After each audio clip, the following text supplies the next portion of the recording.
waa sama gox sama yitte ñu nekk une association qui est dans la commune de Yeumbeul Sud tey ñu organisé woon une spéciale ndogu mu nekk une édition deuxième édition mu nekk année 2021 te xam naa ni daal dañuy jël quelques personnes rek ñu mën a wax ci bés bi parce que bés bi soo xoolee taaru na trop waaw mais kii c'est le chargé de l'organisation ñu lay bàyyi nga présenté wu. waaw salaamaaleykum wa rahmatulah sama gars yi maa ngi tudd Mame Cheikh Gueye je suis le président chargé des organisations te dañoo ñëwoon fii di organiser benn ndogu bu spécial envers li xam nga day baax quoi mois bu ñu nekk mois partage la parce que mois partage doo defee benn yàlla na koy fay 1000 te li ñu def nii ñun social la ñun développement Yeumbeul moo ñu tax a jóg quoi moo tax ñu organiser woon benn ndogu noonu ku nekk sa participation ñu mën see def nii. tey en tant que un membre de SACSA sama ko sama yite tey si weeru koor ngeen organisé ndogu tey ndogu lii lan moo ko waral ndogu lii exactement. waaw xam nga ñun tey mooy suñu 3 ans su ma juumul xam nga chaque année bi passé suñu première année dañoo defoon conférence suivi doon ndogu mais comme que ak Covid bi day xaw a xat moo tax ñun tey nañ def benn ndogu rek jagleel ko jaamu yàlla yi am na ñoo xam ne dañuy xëy wàcc bala nga gis ko heure ndogu day passé dañoo seen loxo jot seen ginnaaw moo tax ñu def ndogu pour mën leen a suturaal genre yu demee noonu quoi. macha allah kon ñu ngi lay jaajëfal. waaw ñu jël suñu mbokku Baye Fall yi ñoom tamit si bés bi lañu bokk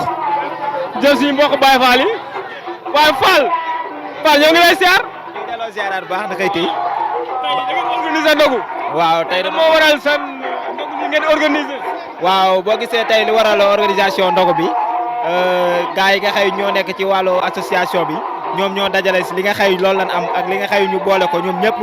ñu ñëw jox ko ñi nga xëy dañoo jeune te loolu ma di ko rafetlu mu ak doon acte boo xamante ne acte bu nice la kon donc ñu def leen lu di leen remercier vraiment kontaan nañ ci ñoom bu baax di leen wax ñu leen di ñaanal di nga xëy ci kanam ak kanam ñu gën koo man mu doon ay nag ay yeneen ak yeneen ñu gën ko di mën di joxe loolu la leen di ñaanal. macha allah yow en tant que membre de sama gox sama yitte. waaw tey ngeen organiser ndogu bii nii tey mu nekk activité bu sociale. ci soxlu Ramadan bi. tey loolu tey lan la mën a jouer si société bi lan la mën a jouer. waaw li mën a jouer société bi mooy maanaam day wan ni maanaam jeunesse bi ñi nga xëy ñoo bokk ci association bi am nañ engagement bu baax a baax ba pare tam ñi nga xëy ñoo nekk ci biir banlieue bi den xool ci ñoom ba di mën a roy ci ñoom lu bare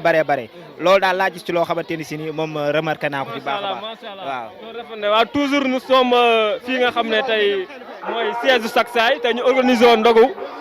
pour séddale ko askan wi tey ñu nekk en face avec suñu benn mbokk Baye Fall xam naa dañ koy jox mu sànni yenn kaddu rek waaw góor yàlla waaye naka waar waaw sant sëriñ bi rek waaye falaaw ak Sëriñ Bamba ci soxlu Ramadan bi tey loolu tey ban sentiment la def ban action la ci yéen yi nga xam ne tey yéen a ngi soddale ndogu fii ci gox bi. waaw sant yàlla rek waaw di gërëm tamit sëriñ association bi di leen gërëm bu baax te xam ne moom kuy def lu baax ba nit ñëw fekk sa ne la bu ànd ak yow def lu baax loolu sant yàlla la kon dañ koy santaat bu baax a baax te xam ne lii moom juróom-ñaari at mu ngi fi waaw barke Sëriñ Bamba daaw def nañ ko ak moom ren ñu def ko waaw dañuy ñaan bu déwénee daal mu gën a yokk rek waaw ci barke Sëriñ Abdou Karim association bi nekk si gox bi di yàgg a def ay activité sociale di dox si lu bëree bëri tey ban loolu leen mën a seedeel si wàllum lu baax wàllum social mbaax rek waaw li ma gis moom man li ma gis ñoom mbaax rek waaw Sénat moom booy bu yaru la association bi tamit ñu ma fi romb tamit chaque jour fi lañ may romb te yar lañ ma wan teggin ak jëf lu baax gis naa lim fiy dugal amaana lijjantiwuma ko maa ngi fi sama biir ruq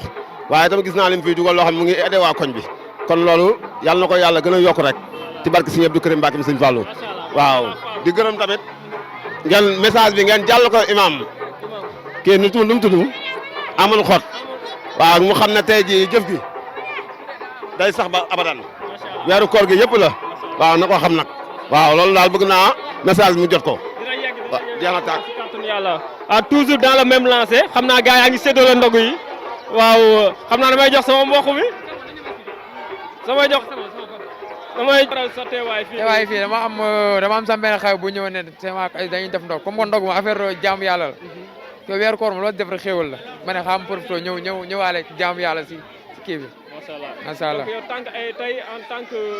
jeune. tey ñu gis si soxlu Ramadan ngeen organiser nga ñëw bokk si benn activité ndogu. tey loolu lan la mën a jouer. macha allah mbégte rek. mbégte en plus tam day joxaale image bu joxe yeneen jeunes yëpp ñu xool ci ñu def comme référence. ndax exemple temps bi dafa gaaw ku nekk mu ngi sa mbiru bopp. bu dee da ngay topp ñenn ñi la ñuy utiliser te du def dara. te affaire yi dañuy def mais dañ kaa xeeb mais affaire bu am solo la. macha allah yàlla xeeb doole daal. jërëjëf waay donc xam naa dañu mën a jëlandi après ñu topp activité bi jusqu'au studio Dame Diop ñu xool ni gars yi di séddalee ndogu bi parce que yaakaar naa ne loolu day am solo dog nit ñi si yoon bi mun leen jox ay ndogu xam naa ne loolu lu am solo la. c'est bon waaw di continuer activité bi rek toujours. ñoo ngi fii di joxe ndogu waa Saksaay sama gox sama yitte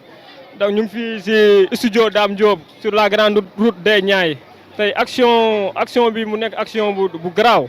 action bu rafet pour ay ndaw yi nga xam ne ñoo ngi si commune de Yeumbeul Sud ñu nekk si Thiaroye Kaw 3 di def action bu am solo di joxe ay ndogu tey ndogu ndaw bu ko far li ko joxe yàlla di lay fay te du la fay lu ndaw. soo xëyee joxe ndogu je pense que ni yàlla moo lay fay li nga xam ne dina boole si jaam yi nga xam ne dina leen fay si keroog àllaaxira n'est-ce pas yow soxna si maa ngi lay nuyu. maa ngi lay fay bu baax tey ñu gis yéen a ngi séddale ndogu tey lan moo waral séddale ndogu ci soxna Ramadan. waaw weer bi dafa nekk loo nga xamante ni weer bu màgg la weer bu sell la ba tax na képp koo nga xamante ni mën nga ci profité. benn tàndarba sax boo ko joxee nit ki mu dogee ko di nga ci am tiyaaba looloo tax na ñun waa Saksaay organiser lii di ñaan yàlla nag ñu yàgg ko féete ay at yu bari mën beeg am bi lépp nekk fi incha allah. tey ñu gis ni yéen a ngi si tali bi di joxe ndog te xoolee sax ndog bi mbir yi mën na tey maanaam loolu ban action la. waa sant yàlla rek sant yàlla di sant daal ñëpp daal. xam nga heure dog moom moo nekk loo nga xamante ne mënoon ni daf may fekk suñu biir kër léegi na lii ñëpp ko war di def ñëpp jël ci jàngat sant yàlla daal waaw nañ yàlla may mën. nuyu na la soxna Awa Thiam. waaw toujours di ko rek gars yaa ngi nii de ñoo ngi joxe ndog yi fii si tali bi nit ñaa ngi ñëw di jël ndog yi parce que weerum promotion la loo si def rek yàlla fay la ko macha allah donc xam naa dama jël kàddu gi jox ko mon ami. président ñoo ngi lay nuyu. ñoo lay fay ah. président ñoo ngi lay bàyyi nga présenté wu. oui c'est Seydina Issa Sall le président de l'association sama gox sama yite. waaw tey président tey ñoo ngi gis ngeen def activité bu am solo muy joxe ndogu mu nekk une activité sociale. tey lan moo waral tey ngeen jóg si bés bii nii ngeen organiser fii activité. oui comme ni ñu koy defee si dëkk yëpp ak gox yëpp génn ñi nga xam ne dañ nekk si yoon bi daal di tardé association sama gox sama yite bi mooy 3e édition am ñuy génn di distribuer ay ndogu di ko maye mais ren moom li ñu def dafa gën a jéggi dayo parce que quota bi ñu doon def dañ ko triplé presque waaye da ko kii instant bi ñoo ngi studio am na ñu nekk si yeneen zone yi aussi def association sama gox sama yite di distribuer. tey édition yi ngeen doon def mu weesu bii da say rawat tey par exemple da ngeen yokk mbir yi wala lan la daal. waaw xam nga looy def rek si lu baax moom yàlla day def ni chaque année da koy gën a ful raison pour laquelle année bii moom macha allah gis nga affaire bi nu mu demee te chaque année loo li nga loo indi du doy malgré notre maigre moyen ñoo ngi jéem a ji góorgóorlu di si jàpp. est-ce que tey mën nga ñëw wax tey moyens yi fu mu jugee maanaam moyens yi association bi jël pour def ko si askan bi est-ce que mën nañ xam tey moyens yooyu fan la jugee. waaye association dafa nekk mooy yoo xam ne ñu ñoo koy jiwal suñu bopp ñu association bi si nekk tey ñoo góorgóorlu ñuy indi meew ñuy indi daal teewul aussi am na yeneen autorités yoo xam ne jàpp nañ ci aussi daal di def si bés bi li nga xam ne mooy loolu mais nañ moo xam ne daal base bi si association bi la jógee ak Baye Fall yi nga xam ne ñoo gën a jege association bi. toujours dans la même lancée ñoo ngi gis tey ñi ñaa ngi nii xoolal ñoo ngi leen di jox ndogu tey ak sociabilité boobu noonu am tey dafa raar si Yeumbeul Sud te Yeumbeul Sud mu nekk une commune boo xam ne commune bu traditionnelle tey lan nga mën a wax si cadre boobu. waaw cadre boobu mooy activité bi moom comme ni ma la ko waxee sànq rek wax jaaroon naa si yàgg nañ ko def. te dafa nekk loo xam ne dañ koy tollanti rek def ko Yeumbeul Sud nekk quartier boo xam ne c'est traditionnel nga xam ne mën naa ne ñi si jàpp bëri na comme question moo posé sànq kooku ci si mel ne Mame Ndine 12e mi nekk 12e gaynde Seydina Issa Laye Ndine Déggo moo ñu may t-shirt yi am na aussi ñeneen ñu si jàpp ay yeneen bonne volonté yi nga xam ne ñoo ngi si commune bi ku si mel ne Souleymane Ndaw moom taxaw na si bu baax nekk responsable APR ak Baye Fall yi nga xam ne aussi jege nañ ak aussi boulangerie Bara Gaye bi nga xam ne fii lañ nekk DG bi aussi jàpp na si bu baax a baax mais avant tout daal association bi ñoo si jiitu après gars yi ñëw fekk si leen si. donc dañ ne bay seewee tànk te gis nañ ndaw ñi tey ndaw yu bëri association bi ñoo ngi am taxawaay bu rëy ba Yeumbeul Sud ñëpp di ko wax tey est-ce que am nañ yeneen activité yoo xam ne c'est en dehors ci localité bi maanaam seen quartier am activité yoo xam ne si Yeumbeul Sud yëpp lay wër est-ce que mën nga see wax loo xam ne benn activité bu phare la boo xam ne association moom bu si gën a phare mooy récemment bi ñu def bi nga xam ne distribué nañ ndogu bu bëri bi si gën a mooy bi nga xam ne ay kit scolaire maye nañ ko mooy li gën a phare yi nga xam ne association bi def na ko nga xam ne commune Yeumbeul Sud xale élèves jógee na fu nekk ñëw daal di siy jàpp ba ñu jox 516 élèves yi nga xam ne benn bonne volonté aussi moo si jàpp affaire bi mën a jaar yoon. Macha Allah.